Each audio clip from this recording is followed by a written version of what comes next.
L'apparition dans le cercle oublié. Dejo et Apolline se tenaient au bord d'un cercle mystérieux, le sol sous leurs pieds ondulant comme un souffle ancien, tandis que l'air portait l'écho d'un paradis inexploré qu'ils avaient osé troubler. Ils avaient parcouru le monde de l'homme aux 99 noms, attirés par une porte scellée depuis des âges, et maintenant, une silhouette transparente émergeait de l'ombre, tournant autour d'eux avec une lenteur presque hypnotique.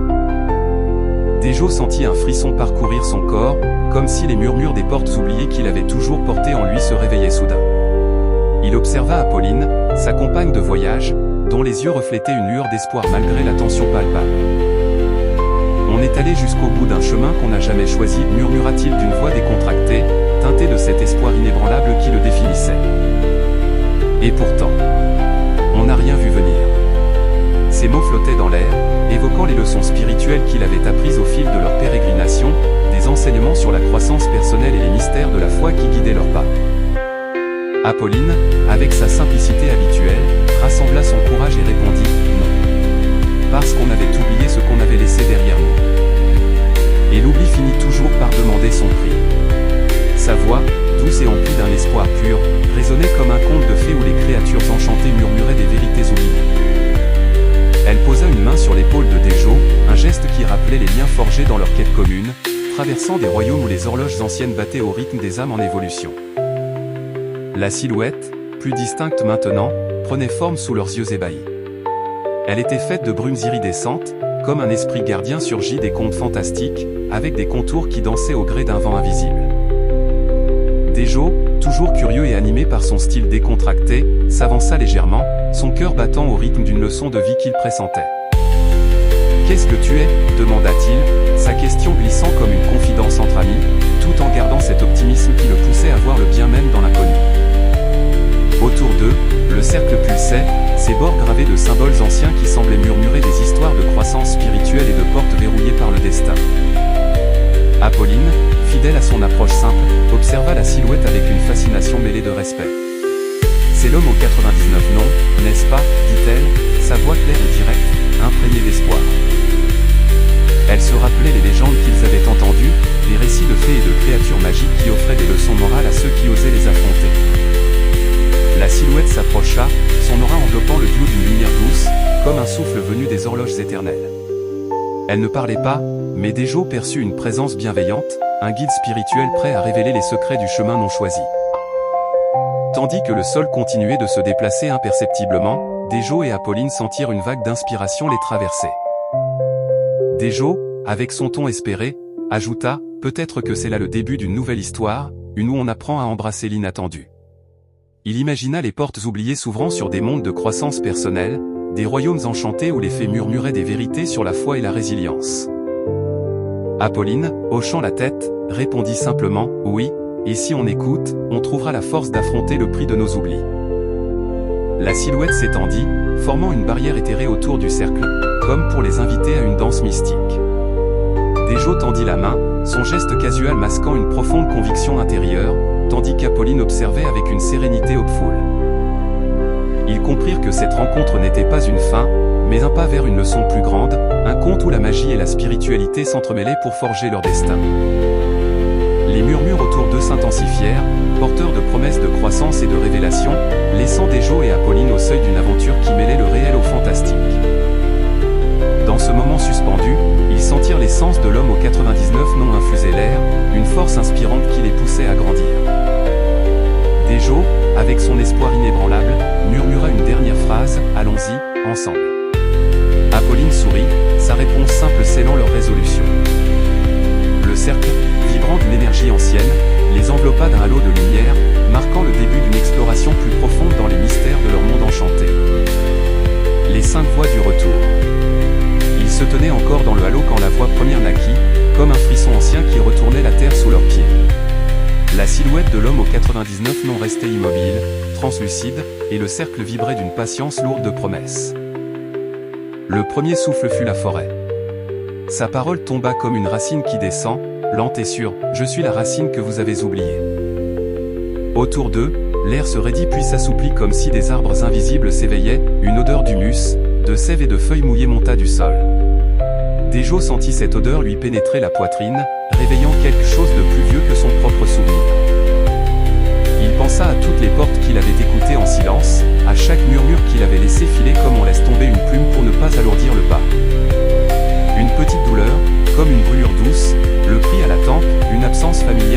jamais su nommer. La mer lui succéda, et sa voix roulante apporta le clapotis lointain des vagues. Je suis la résonance qui vous a porté. L'air salin frappa leur visage, et pour un instant Apolline crut entendre le frottement d'un sable ancien contre un bois de bateau. Elle porta instinctivement la main à son cou, comme si elle cherchait un pendentif invisible. Apolline avait toujours eu la mémoire des petites choses, un motif sur un tissu, une parole aimable, mais il y avait en elle un trou, un silence qu'elle avait appris à éviter. Cette voix fit vibrer quelque chose sous ses côtes, une certitude, ce qui leur avait porté la vie n'était pas seulement un élan, c'était une résonance dont une part leur avait été arrachée.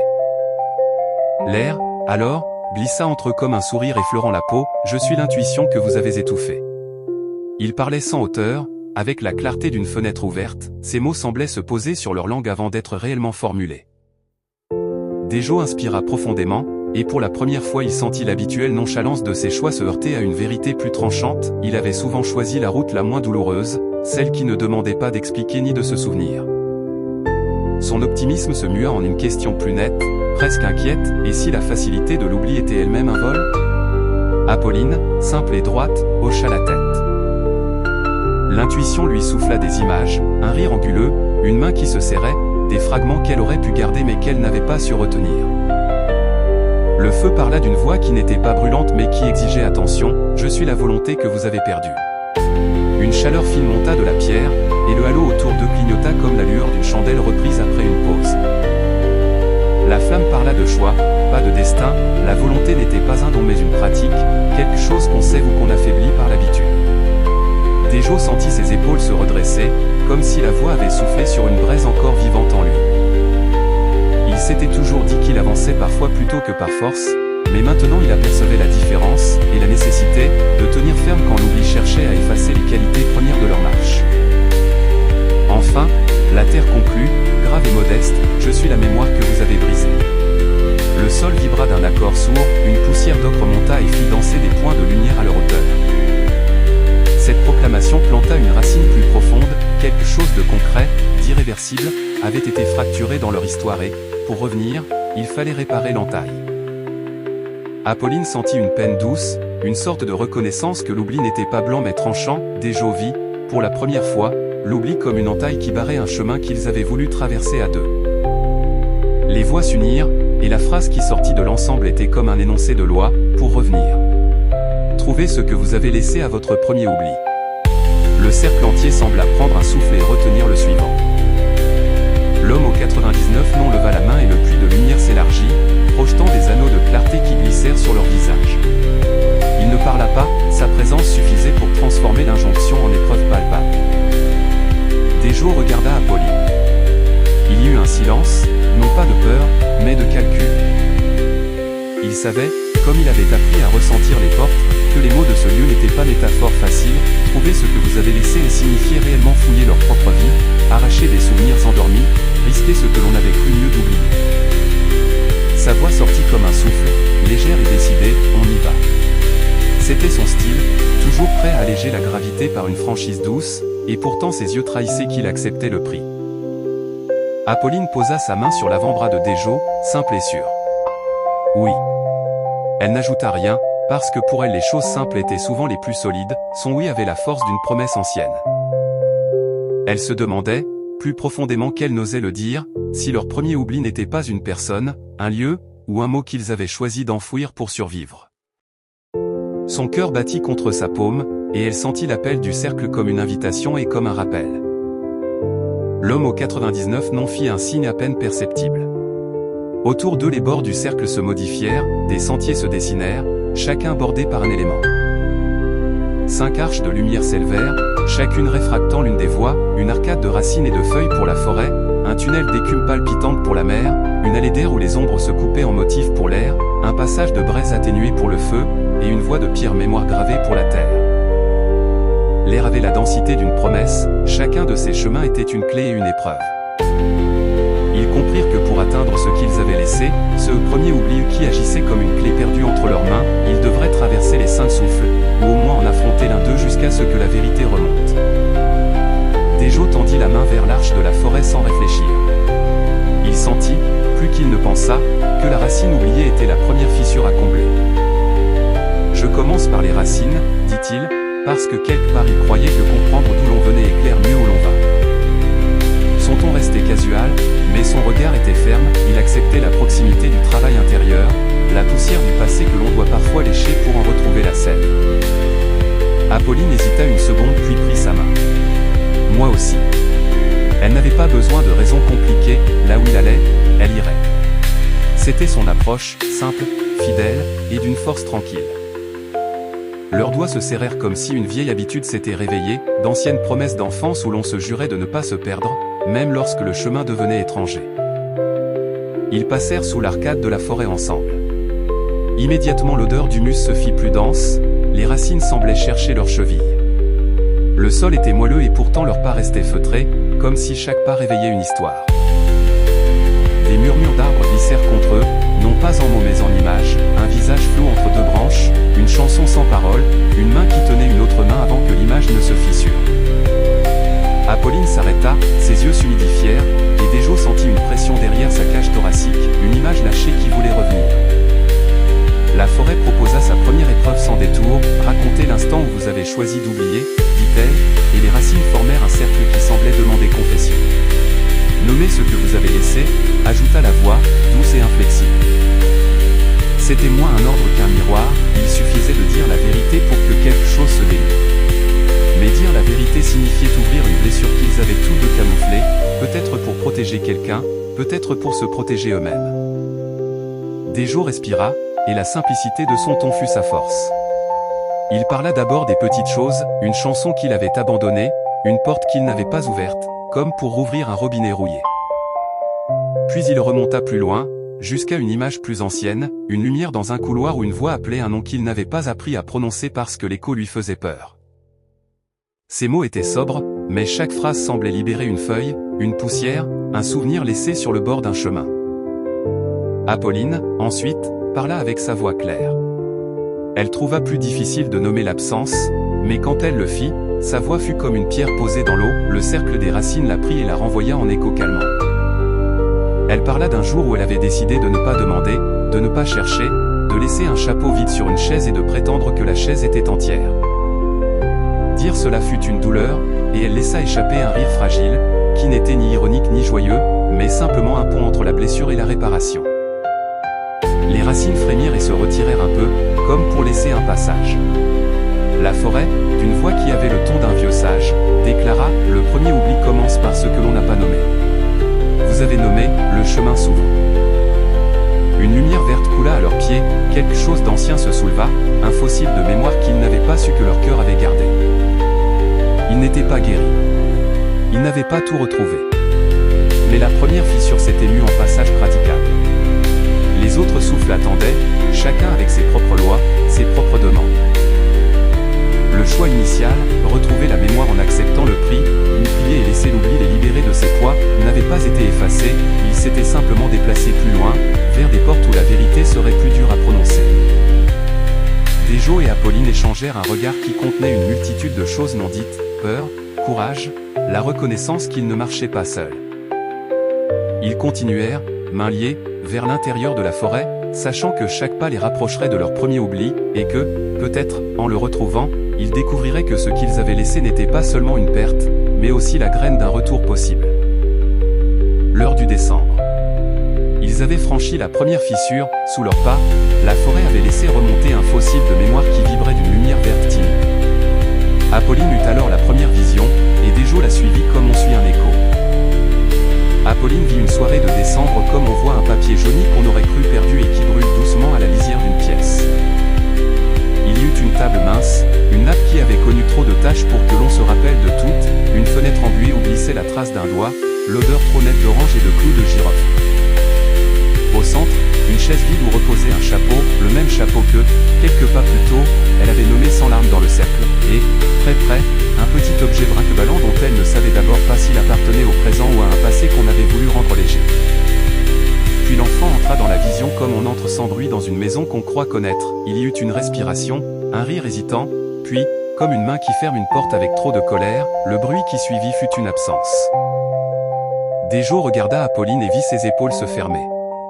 Il avait appris à lire ce pli comme on apprend à lire une enseigne, Apolline cherchait moins à retenir ce qui revenait qu'à en épargner le poids. Il sentit, d'abord, la curiosité approcher, la curiosité qui peuplait ses pas depuis qu'il fouillait les portes oubliées, puis, plus vite encore, quelque chose comme une douleur ancienne qui revenait sous la langue, prête à nommer. Il ne comprit pas tout de suite qu'il n'était pas seul à voir. Mais ses yeux se remplirent d'images différentes, un couloir éclairé d'une lampe blanche, une tache de lumière au fond, la lumière qui, autrefois, avait été un signal, une voix qui n'avait pas de bouche mais qui faisait mouvoir l'air comme une feuille, et un nom qui battait contre ses dents sans jamais trouver la sortie. Il n'avait pas voulu dire ce nom, la première fois. Dejo revit la petite image qu'il avait donnée au cercle, une lumière dans un corridor, et la sensation sourde d'un mot qui ne voulait pas se prononcer. Le fossile sous la forêt pulsa au rythme de ses visions et, comme si la pierre se fût rendue attentive, émit un son bas, un frottement de mémoire qui réveilla un détail, une couverture trop douce, un pouce entré dans une bouche, une chanson balbutiante qui n'était pas complètement oubliée. Apolline murmura à voix basse, sans savoir si elle parlait au cercle ou à elle-même, il était chaud. Il aimait entendre des histoires. Sa voix fut à la fois fragile et résolue, elle n'était pas une confession, mais une manière de reconnaître une présence défunte. Les 5 arches flamboyantes qui tenaient la salle comme des promesses restaient, silencieuses et hautaines, Forêt avait consenti à les laisser pour l'instant.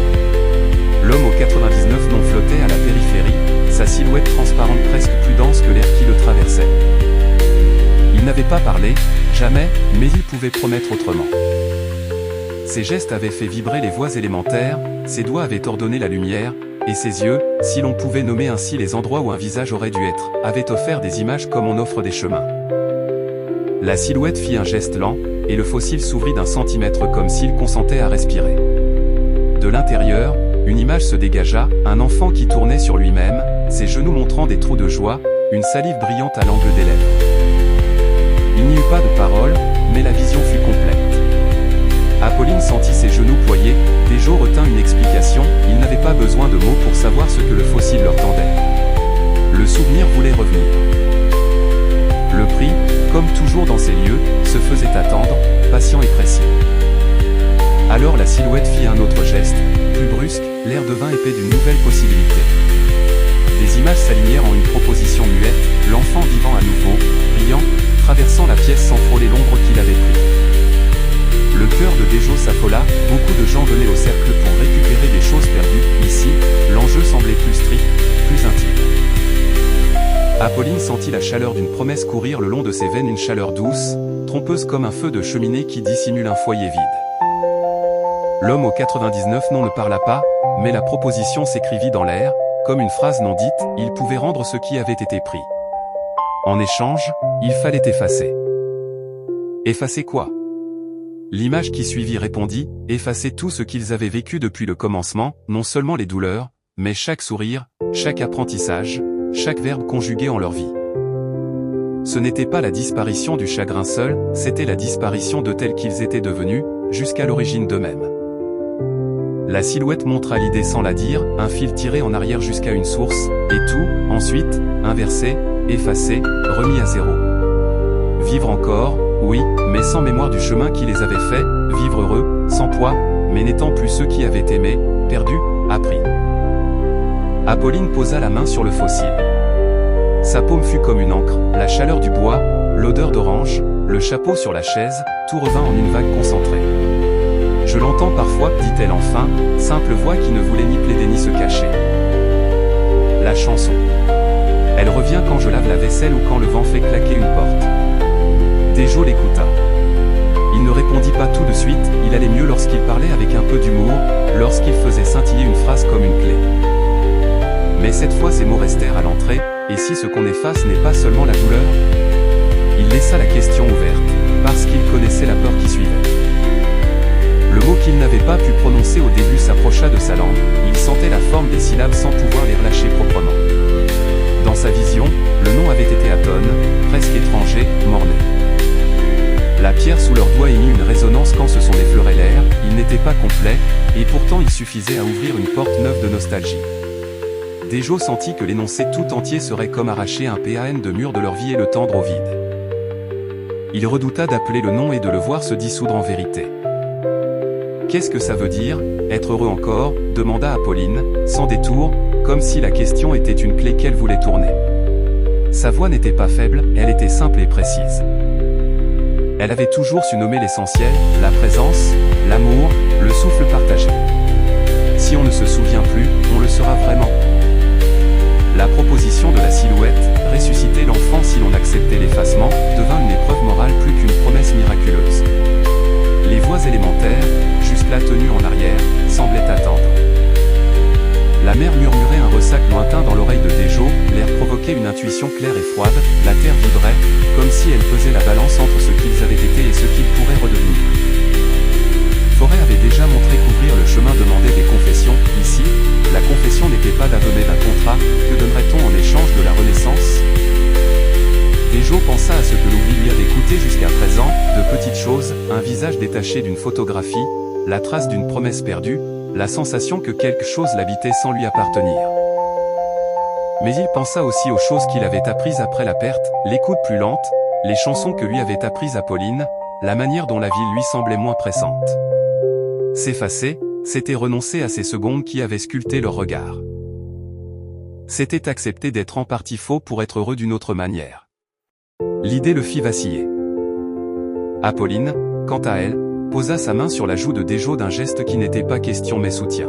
« Je veux qu'il vive, dit-elle, très simplement. Je veux entendre encore sa chanson. Mais je n'ai pas envie d'effacer qui nous sommes. » Sa phrase fut un petit phare. Elle avait peur et espérait en même temps, la simplicité de ces mots contenait une sagesse sans fioriture, il n'y avait pas de bonne réponse sans douleur, et toute promesse de bonheur facile devait être regardée comme une ruse. La silhouette, immobile, fit un geste final, elle dessina dans l'air, avec une lenteur solennelle, une balance. D'un côté, la présence de l'enfant vivant, de l'autre, la suite entière de leurs jours, effacée comme une craie sur un tableau. Aucun mot ne vint, mais Dejo crut percevoir, dans la manière dont la lumière du cercle vacilla, un interrogatif posé au monde, vaut-il mieux la joie retrouvée d'une vie simple et neuve, ou la richesse, douloureuse et riche, d'une mémoire complète? Le fossile, sous leurs doigts, se mit à chanter à peine, c'était surtout un murmure, un mot isolé, presque tragique par son inachèvement. Quand Dejo essaya de le dire, la syllabe se brisa en plusieurs notes, mort puis plus rien, le reste resta accroché derrière ses dents comme un oiseau qui n'ose se lancer. Il eut la certitude que ce morceau de nom était ce qui les liait à la clé, le premier oubli n'était pas une chose anonyme, c'était une personne. Et cette personne avait un nom qui n'avait pas été prononcé devant la porte. Cette vérité fit tomber un rideau froid entre eux et la promesse. Ils n'acceptèrent pas la proposition dans la minute. Le cercle ne pressa pas, l'homme au 99 non ne mit pas d'ultimatum en parole. Il garda son silence comme on garde un sac de pierre. Mais le choix était posé, comme une graine au milieu d'un carrefour. Dejo plaça sa main dans celle d'Apolline. Ils se tenaient là, deux arpenteurs d'oubli, et le monde leur offrit une échappée impossible, rendre le passé pour ressusciter le présent d'un autre, ou garder leur récit entier et laisser creuser la cicatrice. La forêt retira ses racines d'un pouce, comme pour leur laisser l'espace d'une décision. Les autres arches restaient, patientes, chacune peut-être prête à offrir d'autres décisions, d'autres prix. Le nom incomplet qui lui venait toujours à la bouche, morné, ou quelque chose qui ressemblait à cela, demeurait un fil hors de portée. Le fossile vibra, émettant pour la dernière fois une image intime, l'enfant allongé dans leurs bras, une lumière faible sur le front, et la chanson qui revenait, plus claire, mais interrompue. Quand ils se regardèrent de nouveau, ils savaient que la voie ne se fermait pas ici. Le cercle leur offrait un choix qui n'en était pas moins cruel, effacer pour récupérer, ou garder la mémoire pour vivre avec le manque. L'homme au 99 non se contenta d'un signe presque imperceptible, comme si, en dépit de tout, il leur rendait leur liberté de refus. Apolline inspira, simple et ferme, Dejo sourit, petit, comme pour conjurer une pluie à venir. Ils avaient entendu la proposition, et le chuchotement de la forêt leur rappelait que chaque nom donné rapprochait d'une guérison, mais que la guérison venue trop vite pouvait coûter à leur identité. Ils firent un pas en avant, non pas pour accepter, mais pour aller chercher d'autres vérités, les arches restantes n'avaient pas dit leur dernier mot. Le fossile retomba en silence et la lumière verte se tut, comme si elle aussi voulait attendre leur réponse. Le cercle, lui, respirait encore, quelque part, une porte scellée attendait d'être approchée. L'homme au 99 non tourna lentement son visage translucide vers cette direction, et, sans mots, montra que la suite du chemin se tiendrait à l'ombre d'un autre oublié. Apolline serra la main de Dejo, elle n'avait pas choisi de nouveau, mais elle avait déposé une résolution simple, il n'irait pas seul sur cette route. Dejo, qui craignait la facilité d'un bonheur reconstitué, prit une profonde inspiration et se permit un dernier regard vers le fossile. Quelque part là-dedans, l'enfant existait encore, peut-être non pas comme une absolue présence ramenable, mais comme un centre de gravité pour leur quête. Le premier oubli avait un nom à moitié prononcé, la silhouette leur avait offert la promesse la plus claire et la plus perfide, la résurrection contre l'oubli. Ils se préparèrent à reprendre leur marche vers les arches restées immobiles, porteurs d'une question désormais lourde, jusqu'où iraient-ils pour recoudre le fil de ce qu'ils avaient perdu, et à quel prix accepteraient-ils d'arracher leur propre vie pour retrouver une autre? Le souffle du retour. Dejo et Apolline, encore ébranlés par les visions du cercle oublié et l'offre tentante de l'homme aux 99 noms, avaient choisi de poursuivre leur chemin vers les arches restantes, le poids de leur décision inachevée pesant sur eux comme une ombre persistante. Dans l'air chargé d'une lumière diffuse, l'homme aux 99 noms se tenait immobile, sa silhouette transparente ondoyant comme un mirage. Il prononça enfin des mots qui semblaient naître du vent même, sa voix un murmure profond et ancien, revenir n'est pas un cadeau. C'est un courage. Et ce courage demande un dernier souffle. Celui du passage. Ses lèvres s'entr'ouvrirent, et il souffla doucement vers Dejo et Apolline, libérant une brise tiède qui enveloppa le couple dans une lueur iridescente. Dejo, serrant fermement la main d'Apolline, sentit une vague de chaleur l'envahir, comme si le monde autour d'eux se dissolvait en un tourbillon de souvenirs et d'espoir. On tombe. Dans ce qu'on a été, murmura-t-il, sa voix teintée d'un espoir fragile, les yeux fixés sur elle comme pour puiser la force nécessaire. Alors qu'on remonte vers ce qu'on doit devenir. La lumière s'effondra sur eux avec la force d'un torrent, et le sol sous leurs pieds se mit à tourner furieusement, comme un plateau antique animé par une magie oubliée. Apolline, le cœur battant, se rappela les visions de la forêt l'enfant, le nom incomplet de Emorné, et elle resserra son étreinte, un sourire timide naissant sur ses lèvres malgré la tourmente. Le monde pivota à pleine vitesse, les arches élémentaires mer, air, feu et terre se fondant en un seul écho harmonieux, puis tout s'arrêta brusquement, laissant place à un silence chargé de promesses. Une pièce plus douce se matérialisa alors, un espace simple et paisible où les murs semblaient tissés de brume bienveillante. Apolline se retrouva enceinte, son corps enveloppé d'une aura de vie nouvelle, avec Dejo à ses côtés, sa main protectrice sur son épaule. Les 5 voix, celles de la forêt, de la mer, de l'air, du feu et de la terre se murmurèrent autour d'eux comme un vent léger, leur tonalité se fondant en une mélodie apaisante. Il est là, chuchota une voix venue de nulle part, emplie d'une chaleur inattendue. Il vit. Apolline porta une main à son ventre, sentant le battement d'une présence, et elle sut, au plus profond d'elle, que l'enfant peut être mort-né, enfin complet dans ce cycle où était revenu, non pas comme une ombre du passé, mais comme une étincelle de renouveau. Dejo, les yeux brillants d'un espoir renouvelé, observa la scène avec une fascination mêlée de gratitude. Et tout ce qu'on a traversé lui appartient déjà, dit-il doucement, sa voix casuale et confiante, comme s'il acceptait enfin le contrat tacite de l'homme aux 99 noms sans en effacer les leçons. Les 5 souffles se manifestèrent alors en une seule voix, plus calme et chaleureuse, enveloppant le couple d'une aura spirituelle. La vie revient. Quand vous acceptez de revenir à vous-même, déclarèrent-elles à l'unisson, leurs mots résonnant comme un conte de fées anciens, où les épreuves des arches n'étaient que des étapes vers une croissance personnelle profonde. Au fond de la pièce, l'homme aux 99 noms restait immobile, sa présence un rappel des mystères non résolus aux les arches, le cil d'or, le vrai sens de son autorité. Pourtant, dans ce moment de quiétude, il s'avança légèrement et prononça, « Votre enfant portera les 5 héritages.